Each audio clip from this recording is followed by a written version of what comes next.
No food. Mom collapsed, came the urgent message from my daughter, Lily. Since my divorce a year ago, my 7-year-old Lily had been living with my ex-wife, Susan. Today, Lily called to tell me that Susan had become dangerously thin and had been hospitalized. Lily, what's happening? I send $2,000 every month. Why? Daddy, please help Mom. The desperation in my daughter's voice spurred me into action. I left work early and rushed to the hospital where Susan had been admitted, praying for their safety as I hurried into a taxi. Upon arriving, I found my daughter in tears beside my mother-in-law. Susan lay in bed with her eyes closed, appearing to be asleep. How is Susan, Mother? I asked anxiously. It's a mess. Hospitalized for malnutrition. Pills are piling up. Malnutrition. She said she was on a diet and hardly ate. I told her many times to eat more. I couldn't believe she had neglected her health to this extent. Daddy, will Mom be okay? Lily's voice trembled with worry. Yes, sweetheart, she'll be fine. She just needs to rest in the hospital and soon everything will be back to normal. Really? Lily clung to me, her tears quieting as she took comfort in my reassurance. A faint smile appeared on her face, but as I held her I noticed something unsettling. Has Lily lost weight too? I wondered. That's normal for kids during growth spurts, my mother-in-law said, trying to ease my concern. Is that so? I deeply regretted how ignorant I had been of the well-being of Susan and my daughter. Reflecting on our past, I realized I was the cause of our divorce. Back then, as a salesman in a major corporation, I was so busy that I could hardly come home. I left everything about the house and our daughter to Susan, neglecting my responsibilities as a husband and father. This neglect made Susan deeply upset, leading her to ask for a divorce. After the divorce, Susan and Lily moved back to her parents' home, where her father and stepmother lived. Her parents, who had married later in life, feared being alone in old age, so they welcomed Susan and Lily warmly despite Susan's worries about being a burden. Out of my own will, I sent them $2,000 every month, hoping they would live comfortably. Feeling responsible for our divorce, I decided to do everything I could to support them. Initially, our relationship after the divorce was not bad. We often contacted each other, and I kept up with news about my daughter, who had just started grade school. However, in the past 6 months, I had been so busy that I lost touch with my ex-wife. I couldn't help but wonder what had happened to Susan during this period. As I looked at Susan lying on the bed, emaciated, I was deep in thought, filled with regret and concern for her well-being. Isn't this a bit extreme for a diet? I wonder why she felt the need to lose so much weight. Well, who knows? Maybe she found someone she likes. She's still young, after all. James, you can go home. I'll take care of Susan. All right, I'll head home for today. Mother, it must be hard staying with her. How about Lily? She can come to my place. Ha! Really? I want to go, Lily said, happily squeezing my hand. My mother-in-law immediately responded, I'll take care of Lily here. You're busy with work, James, and she needs to go to school. But Lily says she wants to go. I can drop her off and pick her up from school. You're busy with work, and it's difficult for you to take care of her. Plus, you don't even have custody over her. Her reasoning left me at a loss for words. I see. In that case, when she wakes up, could you ask Susan if she'll let me take care of Lily while she's hospitalized? Regardless of what you say, she's still my daughter. Apologizing to my disappointed daughter, I bowed to my mother-in-law and left the room. Looking back, I regretted not insisting on taking Lily home with me right then. Several days passed since Susan was hospitalized. One evening after work, I returned home to an unexpected sight. My daughter was there. Lily, did you come here all by yourself? Daddy, she said, looking up at me anxiously. Lily was dressed in the same worn-out clothes she had on at the hospital. A faded t-shirt, scuffed shoes, and her hair, clearly self-tied, was in disarray. It was the same discomfort I felt back in the hospital room. At that moment, consumed by concern for Susan, I hadn't paid much attention. But now, the realization hit me like a wave of failure as a father. Inviting Lily into the house, I offered her a cup of hot milk. Doesn't your mom buy you new clothes or shoes? No, it's not like that. Lily shook her head, seeming to struggle with her words as she looked down. I've been working hard, sending money so you and Mom could live comfortably. Has it not been enough? Dad, that's not it. Lily's voice trembled, her eyes brimming with tears. I placed a comforting hand on her back, silently urging her to speak. After a moment, she seemed to gather herself. taking the deep breath.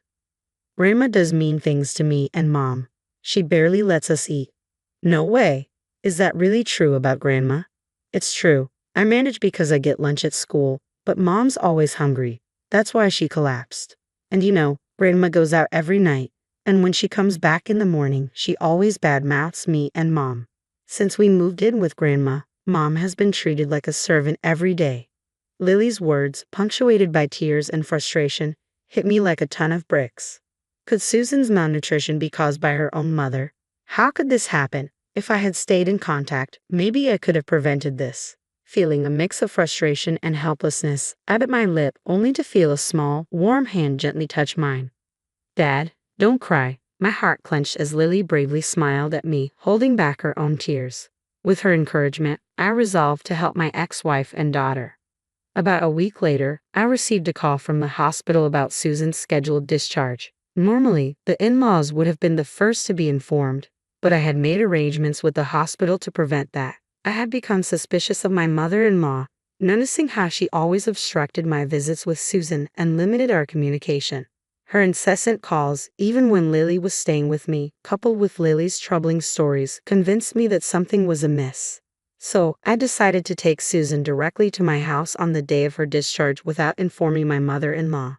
When Lily and I arrived at the hospital, there was Susan, thinner, yet with a much healthier complexion than when she was admitted.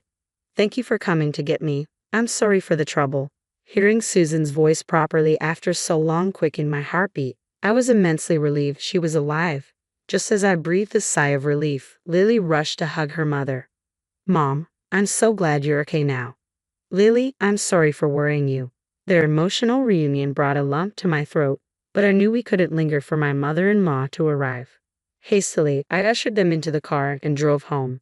"It feels nostalgic," Susan said, relieved, as we arrived at the house we once shared. Waiting for the right moment when she seemed calm, I broached the subject.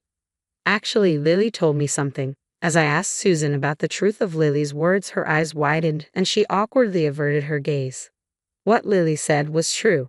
After our divorce and my return home, my mother began treating me like a maid. Even when I started earning from work, she took all the money. There were even times she wouldn't let me eat because she claimed I didn't earn enough. "Why didn't you talk to me about it?" "How could you say that?" "I couldn't ask for help because I was the one who initiated the divorce. We hadn't been in touch recently, so I assumed you found a new partner. I didn't want to interfere with that." "A new partner? No way. Besides, didn't I transfer $2,000 to you every month? How did you fall ill?" "If you're lying, I haven't received anything." "I'm sure the money was transferred just fine. It should be recorded in your bank book."